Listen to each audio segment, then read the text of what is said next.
Dear children, good morning. देखिए the topic of voice is continue. We have completed a present indefinite tense and today we will learn how to change active to passive voice in past indefinite tense. Okay हम present indefinite tense का change करना, वाक्यों के change करना सीख चुके हैं पिछले टर्म पर, और आज हम पढ़ेंगे पास्ट इंडेफिनिट टेंस के दिए गए वाक्यों को एक्टिव से पैसिव में कैसे बनाएंगे। आज ये पढ़ना है बच्चों। Be attentive to the topic. अब देखिए जो पास्ट इंडेफिनिट के वाक्य दिए होंगे उन्हें हम कैसे पहचानेंगे कि ये वाक्य पास्ट इंडेफिनिट का है। First of all important thing ये है, हम पिछले बार भी बता चुके हैं कि सबसे पहला कार्य है टेंस पहचानना। ये देखिए जो पास्ट इंडेफिनिट के वाक्य हमें पैसिव में बनाने को दिए जाएंगे उसमें दिया होगा, देखिए उन वाक्यों में क्या दिया होगा जो हम देखकर पहचान लें आसानी से कि ये पास्ट इंडेफिनिट का वाक्य है। बहुत आसान। ये लीजिए पहली बात second form of the man verb, ठीक है, और दूसरी बात है ये डिड। इतना आसान कार्य है, समझ रहे हैं। दो बातों में से कोई भी एक बात यदि वाक्य के अंदर आई है इट मीन्स वो पास्ट इंडेफिनिट का वाक्य है। ये कब कंडीशन होगी? When the sentence is in affirmative. जब वाक्य अफर्मेटिव का होगा तो आपको देखना होगा उसमें यदि सेकेंड फॉर्म दी हुई है, मैन वर्ब की सेकेंड फॉर्म पास्ट इंडेफिनिट में आती है, दूसरी कहीं आपने दिखती नहीं। सेकेंड फॉर्म केवल पास्ट इंडेफिनिट। पास्ट इंडेफिनिट होगा वो कैसा होगा? अफर्मेटिव का होगा, सेकेंड फॉर्म दी होगी। ये दूसरा जो शब्द लिखा है डेड हेल्पिंग वर्ब है पास्ट इंडेफिनिट की, ये कहाँ यूज होगी? जब वाक्य सेंटेंस नेगेटिव अथवा इंट्रोगेटिव होगा। ठीक है बच्चों, केवल ये तभी यूज होगी जब नेगेटिव अथवा इंट्रोगेटिव का वाक्य होगा, तब डिड का हेल्पिंग वर्ब के रूप में यूज होगा। आप तुरंत देखें कि डिड हेल्पिंग वर्ब दी हुई है, इट मीन्स ये पास्ट इंडेफिनिट का वाक्य दिया गया है। तो first of all the important thing is this, that's why you should learn it properly. अब इन वाक्यों का पैसिव आप कैसे बनाएंगे? बस हमने एक टेबल दी है, उसको बार बार मैं आपको रिमाइंड कराता हूँ, वो आप रिवाइज करते रहेंगे टेबल। एक नया शब्द आपको ऐड करना होता है, नया एक ही नया शब्द ऐड करना है बार बार पूरे 8 टेंसेस के अंतर्गत। बस इतनी बात माइंड में याद रहेगी, आपको बड़ा आसान होगा वॉइस चेंज करने में। अब हम आ गए हैं पास्ट इंडेफिनिट में। आपको बताया गया है, उसमें देखिए टेबल में भी लिखा है और यहाँ भी लिखा जा रहा है कि आप कैसे it कौन सा नया शब्द ऐड करेंगे। फर्स्ट ऑफ ऑल आपको बताया गया सबसे पहले ऑब्जेक्ट चेंजेस इनटू सब्जेक्ट। पहला कार्य, सबसे पहला कार्य है ऑब्जेक्ट को सब्जेक्ट में बदल लेना। फिर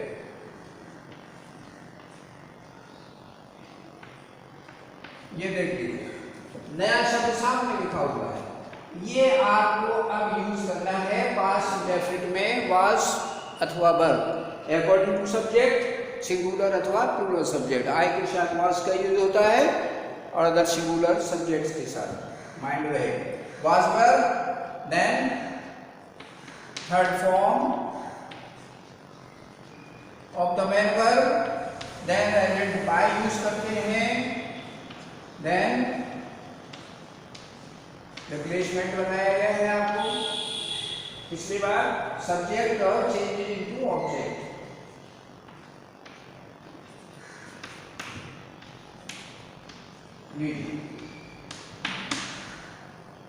फार्मूला याद रखेंगे, पूरे टेंसेस में एक ही तरह का मेथड होगा सभी तरह के वाक्यों में। अफर्मेटिव बना रहे हम, अफर्मेटिव, नेगेटिव, इंट्रोगेटिव, तीनों जो जैसे हमने इंडेफिनिट में जो फार्मूला जो मेथड बताया है सेम मेथड आपको यूज करना है।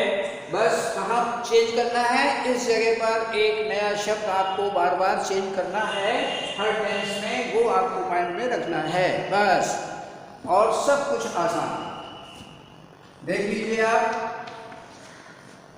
एग्जाम्पल से देखेंगे ये फार्मूला कैसे अप्लाई करना है। His brother wrote an essay.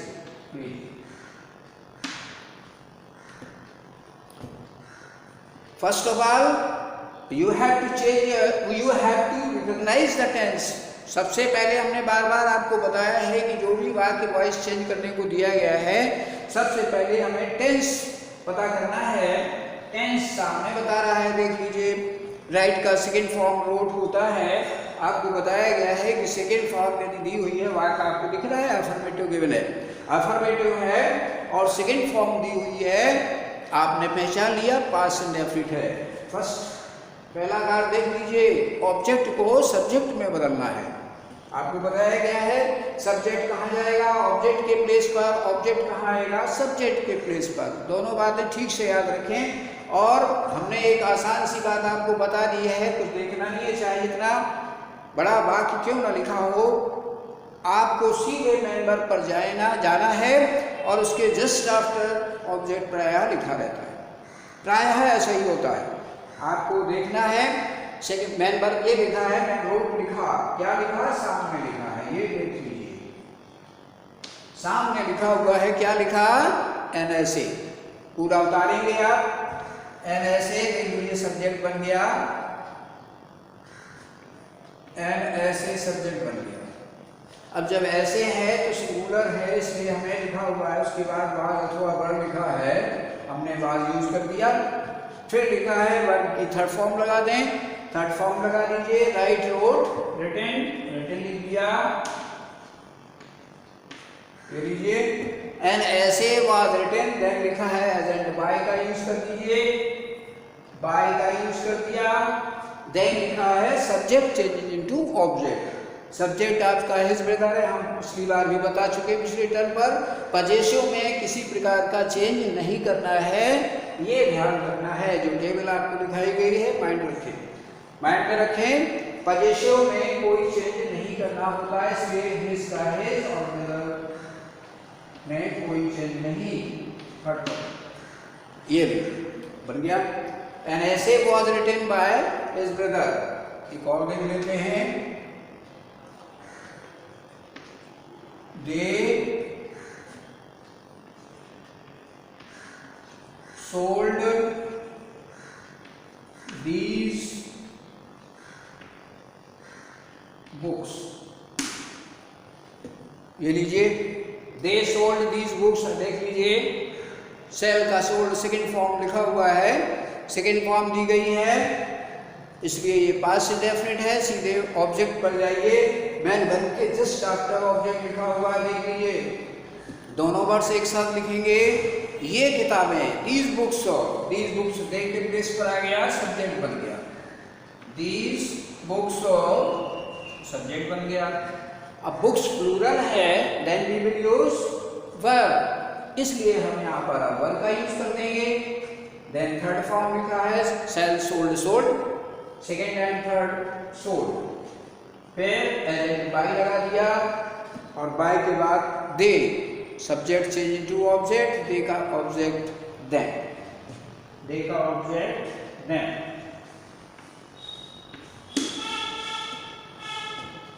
समझ गए बच्चों? बहुत आसान सी बात है। बार बार आपको एक ही मेथड यूज करना है हर टेंसेस में। केवल आपको एक नया शब्द यूज करना है और वो है वाज अथवा वर का प्रयोग। ये माइंड में रखना है। अब हम आते हैं नेगेटिव सेंटेंसेस बनाने हैं हमें। अब नेगेटिव बनाने के लिए देखिए, केवल एक नॉट शब्द बढ़ जाएगा। ओके, नॉट बढ़ाएंगे और बाकी सारी प्रक्रिया सेम रहेगी। देख लीजिए,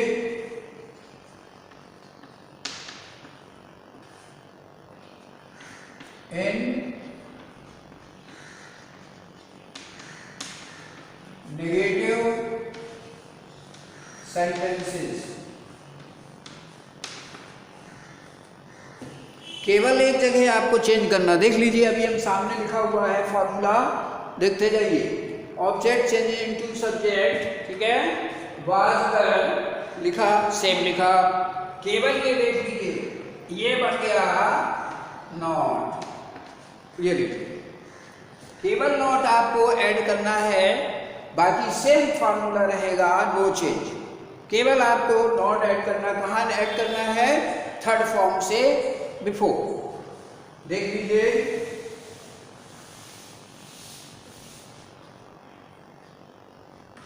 एग्जाम्पल नंबर 1 में देखिए,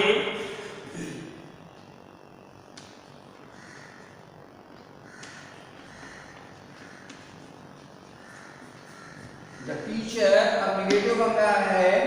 निगेटिव में आप देख रहे हैं पहचान सामने लिखी, टीचर हेल्पिंग वर्ब के साथ नॉट आता है। The teacher did not beat my brother। ये लीजिए, तुरंत आप बात को पहचानेंगे किस टेंस का है। सामने लिखा हुआ है डिड लगा हुआ, नेगेटिव अथवा इंट्रोगेटिव में डिड लगा होगा।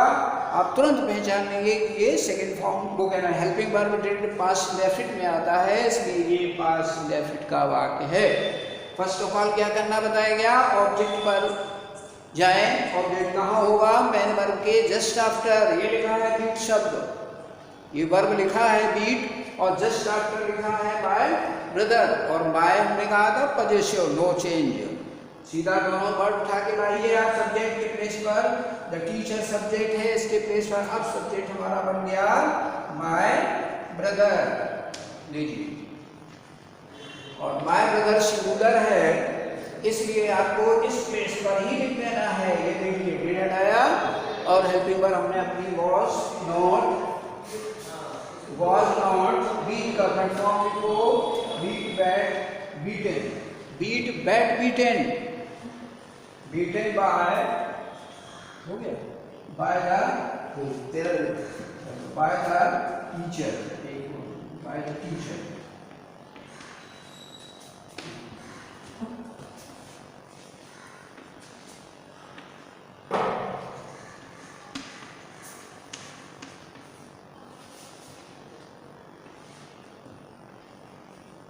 ये लीजिए, दूसरा फिर देख लीजिए, लिखा है डिड नॉट हेल्प मी। सीधे मेन वर्ब पर जाइए और उसके जस्ट आफ्टर देखिए ऑब्जेक्ट लिखा है मी, सब्जेक्ट में कन्वर्ट कर लिया हमने। ही के प्लेस पर अब हो गया आई और ही इनेगेटिव। अब हमारा सब्जेक्ट बन गया आई, तो आई यूज होगा, आई के साथ यूज होगा वाज। यहाँ पर हो गया वाज, क्रम से लिखते जाएंगे note. Then third form help का helped, then agent by use करते हैं, बाय लगाया, और then subject change into object, ही ऑब्जेक्ट हैं। अभी आगे देखेंगे, सिंपल बात है ना, थोड़ा एक